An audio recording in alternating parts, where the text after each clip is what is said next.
Génération Éco. Bonjour à toutes et à tous, internautes et auditeurs de la planète Éco. Prendre conscience des effets et des enjeux du changement climatique grâce à des jeux de cartes. Et oui, c'est possible, grâce à des ateliers ludiques et collaboratifs. Je suis parti à la rencontre de Renaud Bonnel, un des animateurs référents de la fresque du climat à Angers. Il est également engagé dans la prise de conscience écologique dans plein de domaines, et notamment le monde de la construction et du bâtiment. Bonjour Renaud. Bonjour Yves. Alors est-ce que vous pouvez donc d'abord vous présenter ?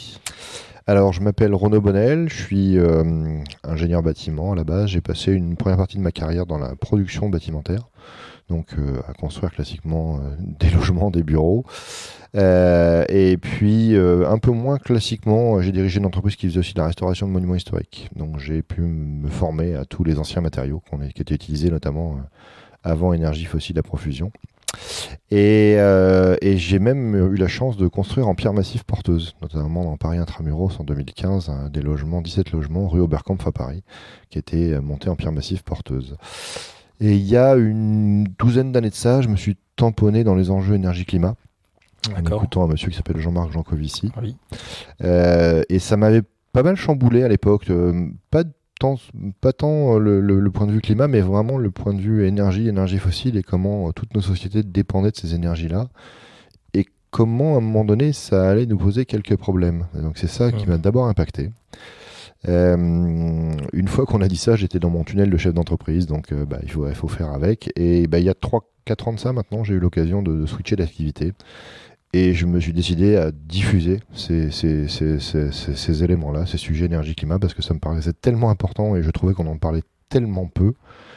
Et le sujet me parlait tellement urgent que j'ai dit je veux faire ça. Voilà. Donc je me suis lancé, j'ai switché de carrière et je me suis lancé dans la création d'une entreprise.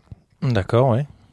Qui s'appelle Gaïa Bâti. Gaïa Bâti, d'accord. Donc pour principalement justement utiliser des matériaux de construction plutôt éco-responsables, ce genre de choses ? Alors ça fait partie des choses que Gaïa Bâti souhaite faire. En fait, la deux missions d'entreprise. La première mission, c'est, partant du constat que la pédagogie sur les sujets est assez mal faite, faire d'abord la pédagogie du sujet, le plus vite et le plus largement possible. Ouais.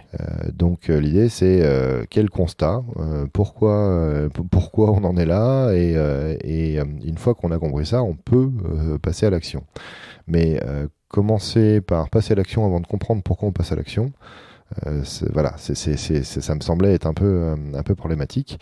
Du coup, très largement, l'entreprise diffuse les enjeux énergie-climat en utilisant des outils qui sont notamment les outils fresques, avec la fresque du climat en premier que j'ai découvert il y a maintenant 3 ans et l'association qui va avec.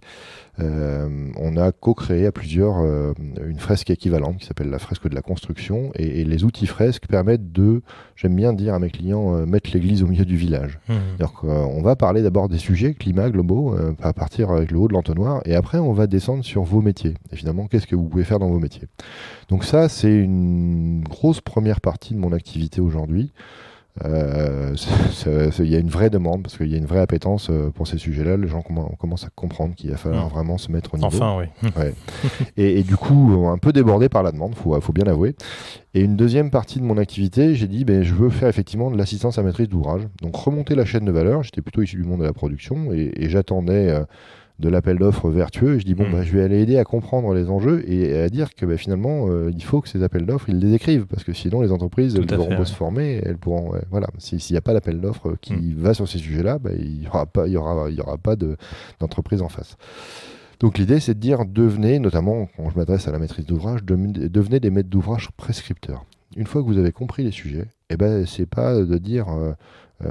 vos métiers, c'est pas de dire mon bilan financier doit tourner et c'est à la maîtrise d'œuvre ou aux architectes d'écrire les projets. C'est à vous d'être vraiment, devenir volontariste sur ce que vous voulez faire pour la ville, transformer la ville, aménager la ville, faire évoluer le monde du bâtiment dans la décennie qui nous reste, la petite décennie qui nous reste pour faire déjà moins 50% des émissions de gaz à effet de serre. Ce qui est quand même un gros challenge. C'est vrai que c'est un bel enjeu. Je pense qu'on va avoir un peu de travail. Ouais, c'est intéressant de parler de bel enjeu, pour le coup. Je trouve ça beaucoup plus positif. En fait, quand j'ai créé Gaïa Bâti, j'ai mis la petite punchline qui va en dessous et j'ai dit les 3 maîtres mots, c'est récit, écologie, bâti.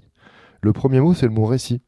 Et c'est pour la bonne et simple raison, c'est qu'on a besoin d'écrire des récits positifs et de se projeter positivement dans cette transition. Tout à fait. On n'a pas encore démarré, soit dit en passant. Ça fait 10 ans qu'on en parle, on n'a pas encore démarré. Parce que si on se projette pas positivement et si on ne donne pas aux gens l'impression qu'on va faire des choses utiles et que ça va être chouette, qu'on va tracer un avenir désirable, les gens ils vont pas dedans.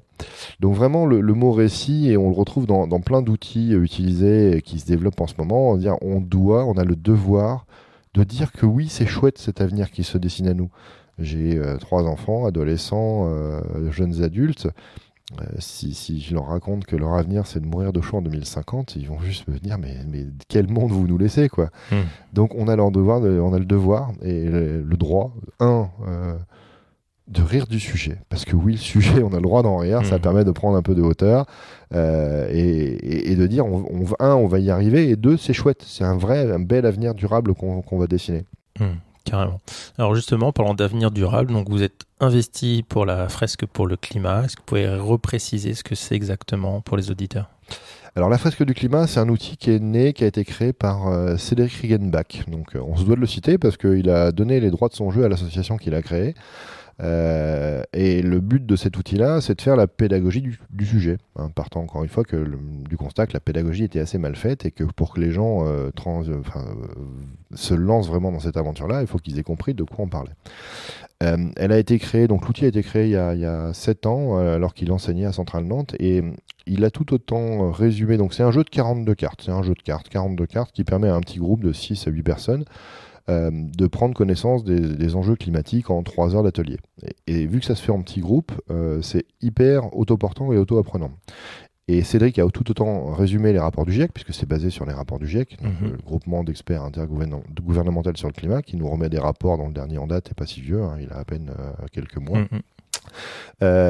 Vulgariser ces savoirs-là, et permettre vraiment de comprendre et de se mettre en action. Le but d'une fresque, c'est qu'une fois que vous avez compris la science, de vous mettre en action. Donc c'est scientifique, c'est factuel, et ça vous permet de dire qu'est-ce que je fais à mon échelle, que mon échelle est importante. C'est pas que les gouvernements et les entreprises, c'est aussi à mon échelle. C'est aussi les gouvernements et les entreprises, c'est tout le monde, mais c'est aussi déjà moi. Et la pédagogie, la façon d'animer l'atelier est vraiment top. C'est-à-dire que la façon d'apprendre est géniale. Et c'est pour ça que ça a été dupliqué ou copié par d'autres personnes qui souhaitaient diffuser des enjeux similaires sur les sujets environnement-climat. Donc je me suis beaucoup investi à partir de 2019 dans cette association, puisque c'est aussi une association nationale, et qui a pour but de faire l'atelier à 1 million de personnes le plus vite possible. Donc on double l'effectif de gens qui ont fait l'atelier tous les 6 mois à peu près. Là on doit être à 370 000 personnes, ou un peu plus de peut-être 400, on doit tangenter les 400 000.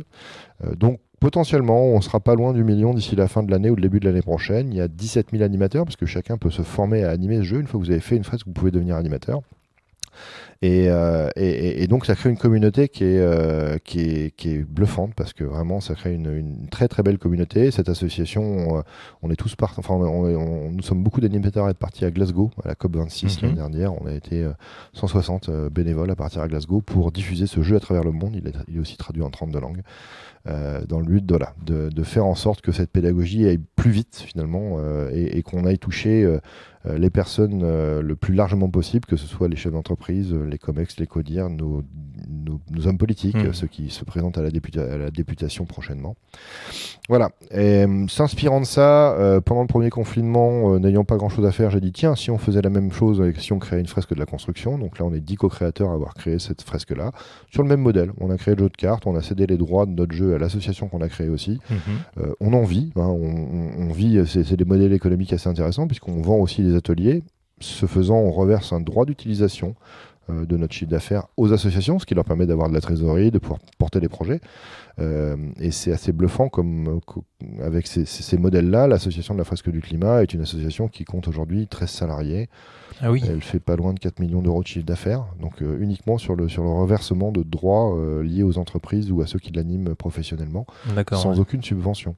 Donc c'est quand même, ça montre quand même qu'il y a un modèle qui n'est pas dans le contrôle. Le but, c'est vraiment, ça se base sur la bonne volonté des gens et l'honnêteté des gens à reverser ce qui leur permet de vivre aussi. par ailleurs. Tout à fait, oui. Ok. Voilà. Donc généralement, quand on fait un atelier, donc en gros, on passe entre guillemets une convention avec l'association finalement directement. Il y a les deux, C'est soit l'association, soit des gens qui portent, qui ont leur propre entreprise et qui vendent l'atelier et qui reversent une partie du chiffre d'affaires à l'association. Donc, on a les deux modèles cohabitent. Les deux modèles cohabitent. Donc voilà, petitement, on a fait la même chose avec la fresque de la construction, qui est beaucoup plus jeune, qui a que 2 ans d'existence. L'association a 1 an d'existence, a un peu plus d'1 an d'existence maintenant. On a formé 2000 et quelques personnes, on a une trentaine d'animateurs, donc on est vraiment au démarrage. Mais on a des appels du pied de la profession, que ce soit les entreprises ou les fédérations ou ceux qui ont besoin aussi d'emmener leurs collaborateurs, leurs confrères ou l'interprofessionnel à comprendre, à utiliser ces outils-là. Encore une fois, comme clé d'entrée. Une fois qu'on a posé ça, on n'a pas résolu le problème, mais au moins on a à peu près cerné cerner le problème. Ça demande un peu plus qu'une fresque pour bien cerner la difficulté et le problème, mais c'est déjà un bon début. C'est déjà un bon début, ouais. Et puis il y a aussi donc la fresque du numérique, c'est ça. Il y en a plein d'autres. La fresque de la biodiversité qui est très bien. Moi, j'en anime plusieurs, effectivement. Alors, j'en anime. Je me suis formé à l'animation de plusieurs, mais entre climat et construction, ça me prend déjà tout mon temps. Mais j'adore numérique, j'adore biodiversité. On a fait une très belle fresque avec la Compagnie nationale du Rhône, la multifresque biodiversité, construction et eau pour près de 120 collaborateurs de la Compagnie nationale du Rhône la semaine dernière, avec les co-créateurs des fresques. Fresque de l'eau, voilà. Fresque des nouveaux récits pour expliquer pourquoi et comment nos cerveaux ont du mal à aller sur ces sujets-là, qui est basé sur le livre de Sébastien Boller, Le bug humain, ou Sapiens d'Harari. Voilà, des choses qui nous permettent aussi de mettre en perspective ça. Et puis d'autres types d'ateliers qui nous permettent de dire c'est quoi décroître en carbone, comme l'atelier d'Automne qui est très bien. Il y a plein de petits ateliers aussi pour faire son propre bilan carbone avec MyCO2 qui est sous licence Carbone 4 ou gratuit celui de l'ADEME qui est Nos Gestes Climat. Donc voilà, il y a plein d'outils aujourd'hui en gratuit, en non gratuit qui permettent d'avancer sur ces sujets-là pour comprendre. Et les fresques sont aussi diffusées largement en mode bénévole. Moi je suis référent à Angers de l'association La Fresque du Climat. Le but c'est d'aller faire des ateliers aussi auprès de citoyens pour que tout le monde puisse aussi prendre conscience de ça. Donc c'est aussi un modèle qui se diffuse largement dans la société civile. Et vous êtes combien justement donc bénévoles sur Angers ou Sur Angers, alors on est dans le groupe d'animation, on est une centaine aujourd'hui, donc une centaine de gens qui se sont formés à l'animation. Je ne saurais pas te dire combien animent vraiment parce qu'en fait ça dépend de chacun. Il y en a qui ont des métiers qui font ça sur leur temps libre. Il y en a dont c'est le métier, comme moi.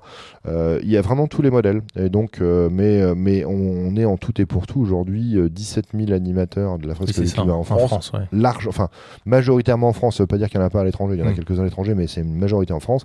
Donc en très peu de temps, moi j'étais le premier à vraiment emmener cet atelier à Angers. Aujourd'hui on est 100, donc ça va quand même assez vite en 2 ans de temps. Et l'outil numérique a permis. C'est vrai que le confinement a permis ça, même si l'outil n'était pas fait pour être développé en numérique, il a pris un essor grâce au numérique quand même. D'accord, bah oui.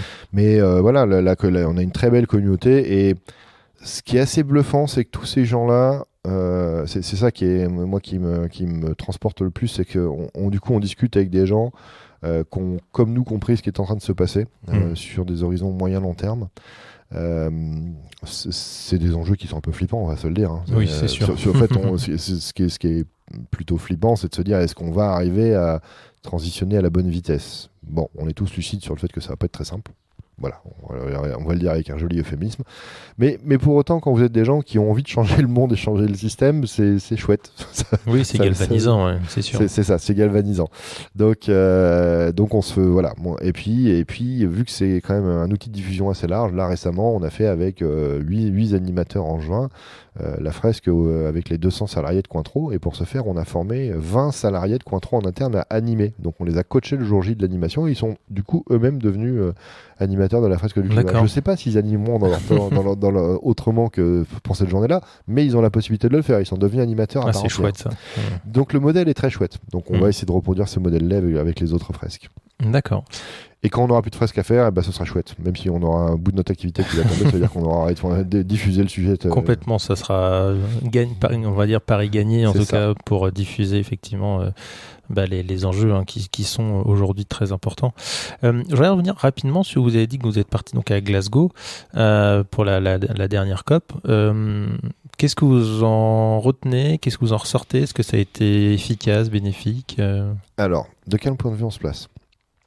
Du point de vue de l'association de la presse du climat, ça a été très bénéfique. Ça a soudé une communauté, ça a montré qu'on était capable d'adhérer à un mouvement international et d'aller diffuser ce jeu-là. Donc ça a été vraiment, vraiment quelque chose de percutant, de montrer qu'on est capable d'avoir quasiment 50 badges d'accès en zone de négociation internationale bleue. Les associations, pour avoir un accès en zone internationale auprès de la CNUC, donc c'est l'organisme qui s'occupe d'organiser les COP qui dépendent des Nations Unies, chaque association a en moyenne 1, 2, 4, 5 tickets maximum d'accès. D'accord, ah oui. Là, la fresque, on s'est démené pour appeler toutes les associations qui étaient présentes, parce que les listes d'associations d'ONG qui peuvent avoir des accès sont publiques, et donc on les a appelées, on dit si vous n'allez pas à la COP, nous on est preneurs à avoir vos accréditations parce qu'on a envie d'envoyer beaucoup de monde pour diffuser ce jeu-là, et donc on a eu 50 accréditations comme ça. Génial. Pas forcément sous l'enseigne du oui, climat, sûr. Mais on était tous fresques du climat. On a fait des fresques dans Glasgow auprès de la population civile, on a fait des fresques auprès des étudiants, on a formé des animateurs là, et on a même formé des animateurs dans la zone bleue qui sont repartis en tant qu'animateurs dans leur pays, qui étaient des gens soit d'ONG, soit des gens de délégation officielle, puisqu'il y a plusieurs types d'accréditation. Et donc voilà, du point de vue de l'association, c'était une belle réussite.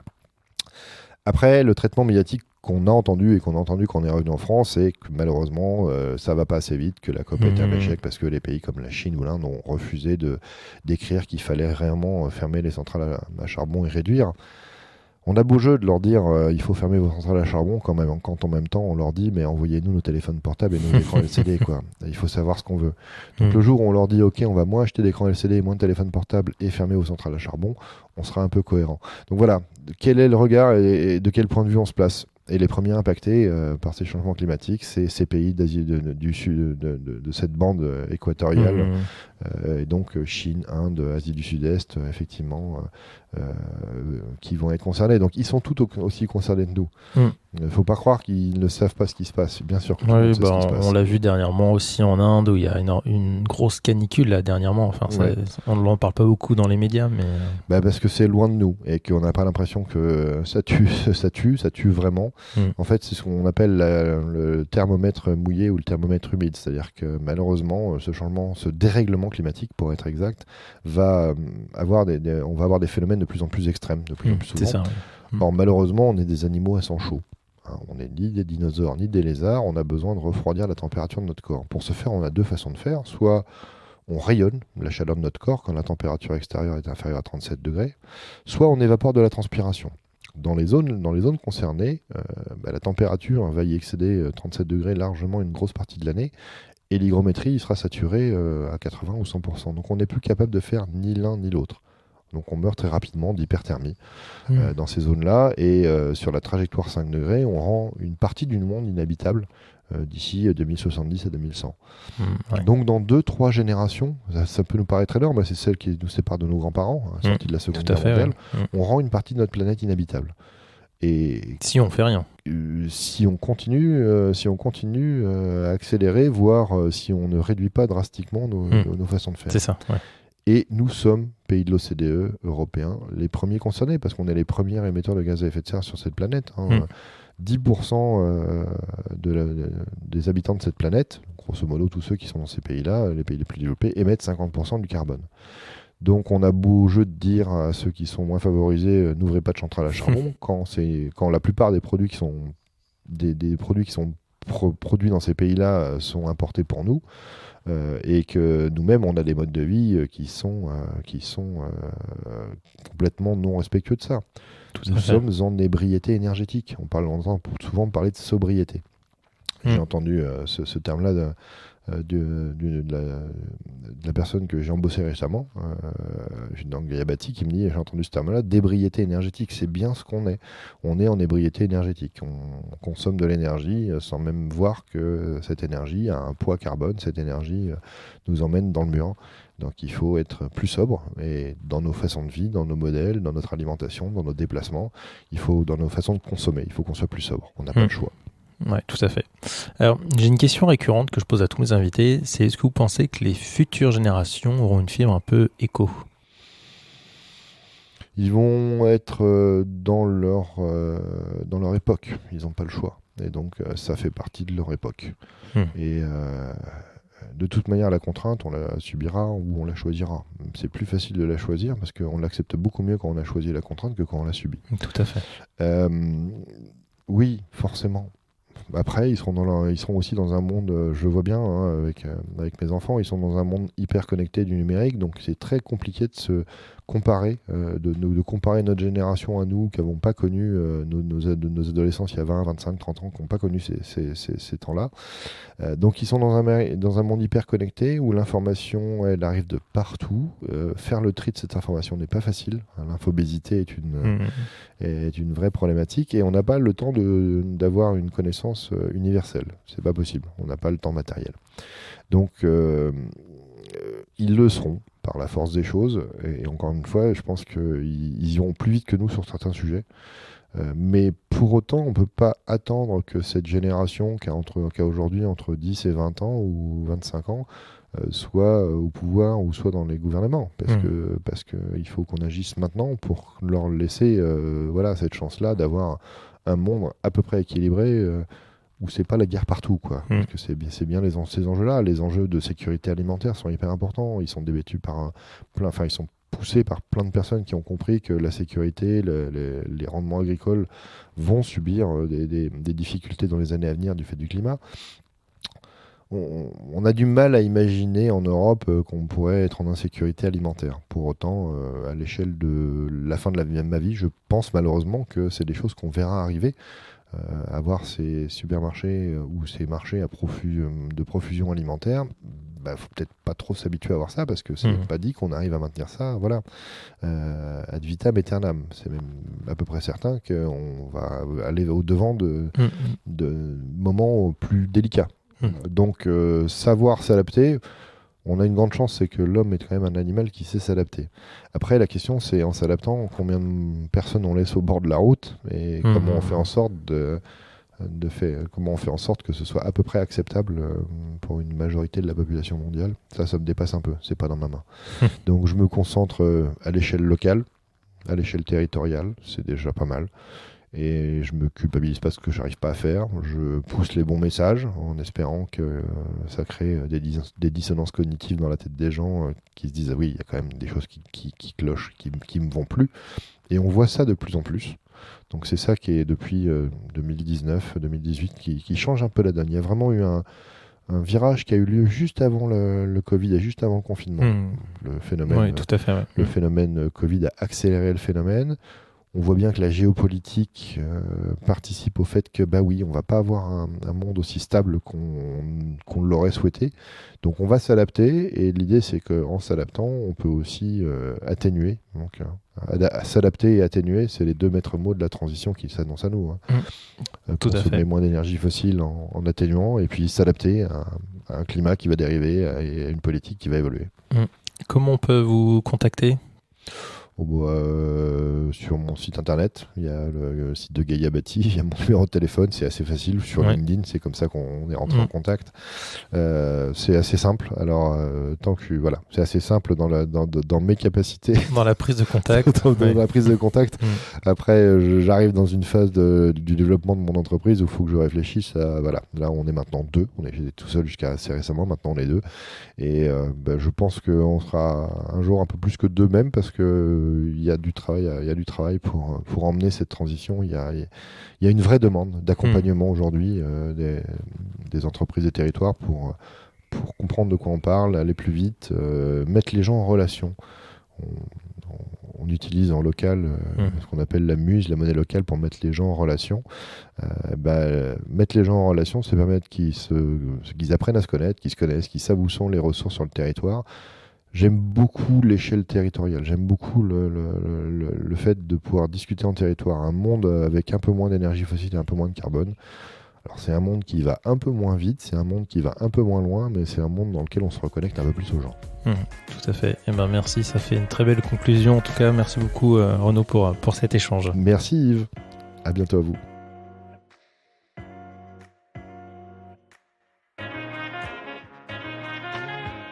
Merci d'avoir écouté ce nouvel épisode de Génération Éco. Je vous encourage vivement à participer à une fresque du climat. une fresque de la construction ou encore une fresque du numérique. Ceci afin de se sensibiliser aux enjeux environnementaux pour agir et être acteur du changement. Merci pour vos partages et commentaires et je vous dis à bientôt à l'écoute de Génération Éco.